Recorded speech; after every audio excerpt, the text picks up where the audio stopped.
ክብር ለእግዚአብሔር ይሁን። ኢየሱስ ጌታ ነው። ዘኍልቍ ምዕራፍ 11 ከቁጥር 4 እስከ 6 እንዲህ የሚል ቃል አለ። በመካከላቸውም የነበሩ ልዩ ልዩ ሕዝብ እጅግ ጎመጁ። የእስራኤል ልጆችም ደግሞ ያለቅሱ ነበር። የምንበላው ሥጋ ማን ይሰጠናል? በግብፅ ያለ ዋጋ እንበላው የነበረውን ዓሣ፣ ዱባውንም፣ በጢኹንም፣ ኩራቱንም፣ ቀዩንም ሽንኩርት፣ ነጩንም ሽንኩርት እናስባለን። አሁን ግን ሰውነታችን ደረቀች፣ ዓይናችንም ከዚህ መና በቀር ምንም አታይም አሉ። ዘኍልቍ ምዕራፍ 11 ከ4 እስከ 6 በሐሳብ ነፃ ያልወጣ ማንነት በሚል ርዕስ እናያለን።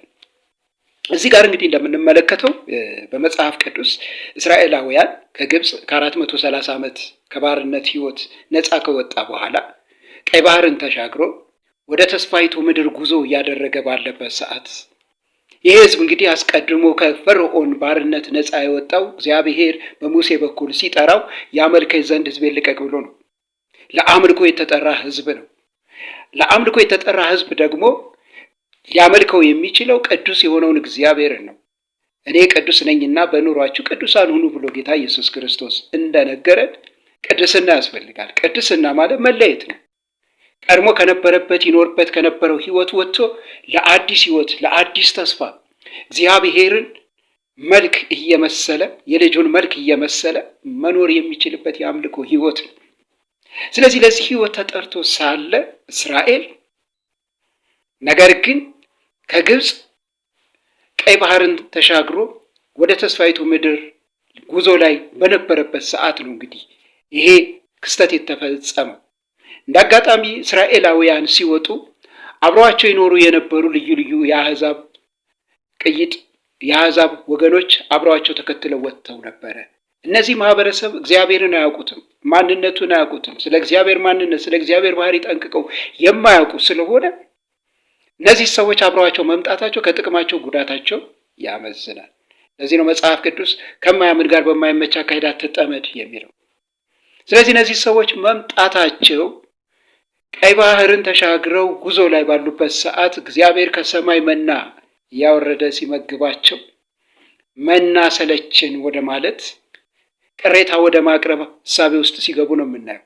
ስለዚህ እነዚህ ሰዎች እጅግ ጎመጁ ይላል። የጎመጁት ግብፅ ይበሉት የነበረው ሽንኩርት፣ ዱባ፣ ኩራት፣ ፈጢሁ ተብለው የሚጠሩ ልዩ ልዩ ዓሣ የምግብ አይነቶችን መናፈቅ ጀመሩ፣ መጎምጀት ጀመሩ። ይህ መጎምጀት ደግሞ እነርሱ ጋር ብቻ አልቀረም።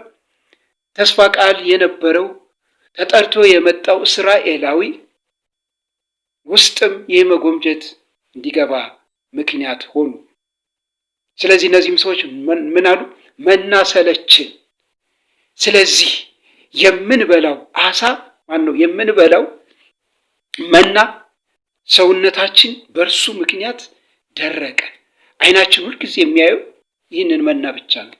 አዲስ የተለወጠ ነገር አላየንም በማለት ማጉረምረም አልፎ ማልቀስ ጀመሩ። ወደ ለቅሶ ገቡ። እንዲያለቅሱ ያደረጋቸው ለምንድን ነው? የጎመጁትን ነገር በእጃቸው ማግኘት ስላልቻሉ። ታስታውሳላችሁ?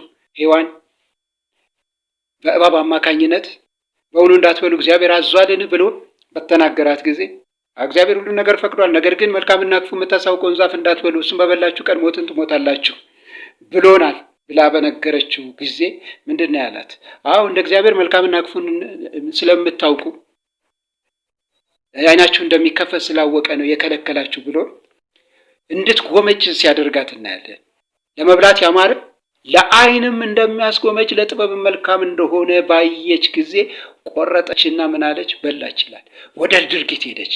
በአቅራቢያዋ ስላለ የጎመጀችውን ወደ ተግባር ነው የወሰደችው። መጨረሻ ላይ ውድቀት፣ ዓይን ተከፈተ፣ ራቁትነትን መጣ፣ ዘላለማዊ ሞት በሰው ልጆች ሁሉ ላይ እንዲከሰት ሆነ። እስራኤል ግን የጎመጀውን የግብፅ ሽንኩርትና ዱባ ማግኘት አይችልም። በሐሳብ ብቻ ነው ግብፅ ጥሎት መጥቷል። ቀይ ባህርን ተሻግሯል። እዛ ደረጃ ሂዶ ቆርጦ መብላት የሚችልበት ያንን ነገር ወደ ድርጊት ማምጣት የሚችልበት ሁኔታ አይደለም። እግዚአብሔር ሲያሻግር እንዲህ ነው፣ ሁሉን ነገር አስጥሎ ነው። ነገር ግን በአካል እስራኤል ይሻገር እንጂ በሐሳብ ግን የግብፅን ሽንኩርትና ዱባ አብረውት ከመጡት አሕዛብ ጋር ምን ብሎ ነበር? ተሸክሞ ነበረ የጎመጀውን ነገር ተግባራዊ ማድረግ ስላልቻለ አለቀሰ። የማልቀስ በሙሴ ላይ ማጉረምረም መጣ። ስለዚህ ወገኖች እዚህ ጋር በአዲስ ኪዳን ቤተ ክርስቲያን ስንመለከት ከጨለማ ወደሚደነቅ ብርሃን የጠራን ጌታ እናመልከው ዘንድ ነው። በእውነትና በመንፈስ ልናመልከው ይገባ ዘንድ ነው። ከጨለማው ሕይወት ስጋን ከክፉ መሻትና ምኞቱ ጋር ሰቅለን ዓለም ከሚያስጎመጅ ነገር በሐሳብም በአካልም ተለይተን እንድንወጣ ነው። ለዚህ ነው ስጋን ከክፉ መሻትና ምኞቱ ጋር በክርስቶስ ኢየሱስ ሲሆኑ ሰቀሉት ይላል። ስለዚህ ስጋን ከክፉ መሻትና ምኞቱ ጋር የሰቀሉ እንደ ኢያሱና ካሌብ የተስፋን ቃል የሰጠው የታመነ ነው ብለው በታማኝነት ለአገልግሎት ታማኝ አድርጎ ለቆጠራቸው ለጌታ ታማኙ ነው ይመላለሳሉ። ነገር ግን በመካከላቸው ደግሞ የክርስቶስ ኢየሱስ የማዳኑና የመጥራቱ ምስጢር ጥልቅ የሆነው የእግዚአብሔር ሐሳብ ያልገባቸው ደግሞ በግርግር የመጡ እንደነዚህ አይነት ሰዎች ደግሞ ሐሳባቸው ምድራዊ ስለሆነ በዓለም ውስጥ ይዘውት የመጡት ሐሳብ አለ። የዓለምን ነገር በቤተ ክርስቲያን መንፈሳዊ ካባ እያለበሱ መንፈሳዊ ለማስመሰል ከማይፈታው መፈታት ትውልድ እየተፈታ ወደ ጥፋት እንዲሄድ የሚያደርጉ ጠፍተው የሚያጠፉ አልቅሰው የሚያስለቅሱ ዛሬም አሉ በቤተ ክርስቲያን። ስለዚህ እስራኤል በግብፅ አጉረምርሞ እንደጠፋ ስጋ ናፈቀኝ ብሎ እግዚአብሔርም የምኞታቸውን ፍላጎታቸው አሳልፎ ሲሰጣቸው እናያለን። ድርጭትን አምጥቶ በሉ። መጨረሻ ምን አደረጉ? ጠፉ ነው የሚለው። ዛሬም በአዲስ ኪዳን የእግዚአብሔርን ልጅ ኢየሱስ ክርስቶስን የመሰለ ሊኖር የተጠራ ትውልድ ክርስቶስን ከመምሰል ይልቅ መጽሐፍ እንደሚል በተሳሳተ አመለካከት እውነት ሳይገባቸው የእግዚአብሔር የክብር ወንጌል ብርሃን ሳይበራላቸው ተቀላቅለው በመጡ ሰዎች ወደ ጥፋት የሚሄዱትን ስለ እነዚህ ሰዎች እንዲህ ብሎ ይናገራል። ብዙዎች ለክርስቶስ መስቀል ጠላቶች ሆነው ይመላለሳሉና ብዙ ጊዜ ስለ እነርሱ አልኋችሁ፣ አሁንም እንኳን እያለቀስኩ ላለሁ። መጨረሻቸው ጥፋት ነው። ሆዳቸው አምላካቸው ነው፣ ክብራቸው በነውራቸው ነው፣ ሐሳባቸው ምድራዊ ነው። እኛ አገራችን በሰማይ ነውና ከዚያም ደግሞ የሚመጣ መድኃኒት እርሱንም ጌታ ኢየሱስን እንጠባበቃለን። ፊልጵስዩስ ምዕራፍ 3 ከ18 እስከ 20 ሐዋርያው ጳውሎስ እንግዲህ ለፊልጵስዩስ ቅዱሳን እንደጻፈላቸው ዛሬም ለእኛ ለትምህርታችን የተጻፈልን እውነት ይህን ነው የሚለው መጽሐፍ። ምን ይላል? የክርስቶስ የመስቀል ጠላት ሆነው የሚነሱ አሉ፣ የሚመላለሱ አሉ። ዛሬም በቤተ ክርስቲያን ብዙዎች አሉ ስለ መስቀሉ ግድ የማይላቸው የክርስቶስ ኢየሱስ የማዳን እውነት ሳይገባቸው መጥተው የበግ ለምድ የለበሱ የሰላምን ወንጌል ከመናገር ይልቅ ወንጀል መስራት የሚቀናቸው ብዙዎች አሉ።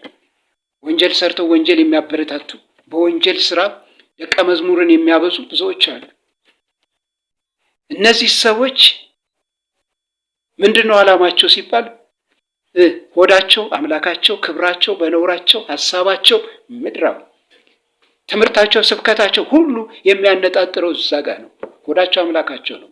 ልክ በምድረ በዳ እንዳጉረመረመ እንዳለቀሰ ሽንኩርትና ዱባ እንደናፈቀው ሕዝብ ዛሬም የዓለምን ነገር ምድራዊ ነገር ላይ ያተኮረ ሆዳቸው አምላካቸው፣ ክብራቸው በነውራቸው፣ ነውር ስራ ለነሱ ክብር ነው። ሐሳባቸው ምድራዊ። አያቸው እንደ ኢያሱና ካሌብ የተስፋይቱን ምድር ያላየ ትውልድ፣ ጠፍቶ የሚያጠፋ አልቅሶ የሚያስለቅስ ትውልድ ዛሬም በቤተ ክርስቲያን ውስጥ አለ። ወገኖቼ ከዚህ እንድንጠበቅ መጽሐፍ ቅዱስ የሚነግረን እንድናስተውል ነው። የተጠሩ ብዙዎች ናቸው፣ የተመረጡ ግን ጥቂቶች ናቸው። ከተመረጡ ጋር እንሁን ዘንድ መንፈሳዊ ሰው ሁሉን ይመረምራል፣ እርሱ ግን በምንም በማንም አይመረመርም። እኛ የክርስቶስ ልብ አለን ይላል። የክርስቶስ ልብ ያለው ማን ምን እንደሆነ መርምሮ መከተል አለበት። ከማያምን ጋር በማይመች አካሄድ አንጠመድ። ወደ ጥፋት ጎዳና ከሚሄዱ ሐሳባቸው ምድራዊ፣ ሆዳቸው አምላካቸው፣ ክብራቸው በነውራቸው ከሆነ ማህበረሰብ ራሳችንን እንጠብቅ። ስለዚህ ወገኖቼ ጌታ የጠራን ለዓላማ ለእርሱ ፈቃድና ሐሳብ ራሳችንን እያስገዛን እንድንሄድ ነው። በሐሳብ ነፃ ያልወጣ ማንነት ካላቸው ራሳችንን እንጠብቅ። በቃል ቱቢነት ተቃኝታ ሕይወቴ የመሻገር ሆኗል ውዳሴ አምልኮቴ እንደ ክረምት ውሃ ሙሉ ነው ደስታዬ።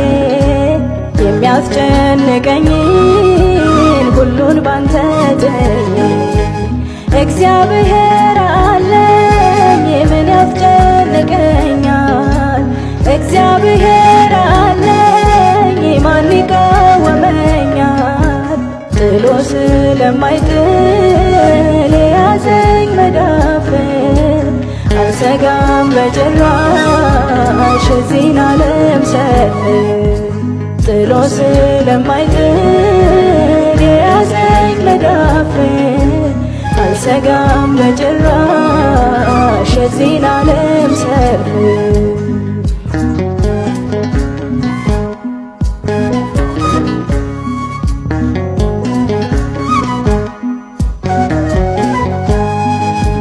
ንጉሥ ከወደደ የሚቃወም ማነው? ከእርሱ ሌላ ማነው? የሚሾም ሚሽረው እግዚአብሔር ዝም አይል ለተናቁትማ። መርዶክዮስ ነግሷል ተፈርዶበት ሃማ። እግዚአብሔር አለኝ ምን ያስጨንቀኛል? እግዚአብሔር አለኝ ማን ይቃወመኛል? ጥሎ ስለማይጥል የያዘኝ መዳፍ አልሰጋም በጭራሽ የዚህን ዓለም ሰልፍ። ጥሎ ስለማይጥል የያዘኝ መዳፍ አልሰጋም በጭራሽ የዚህን ዓለም ሰልፍ።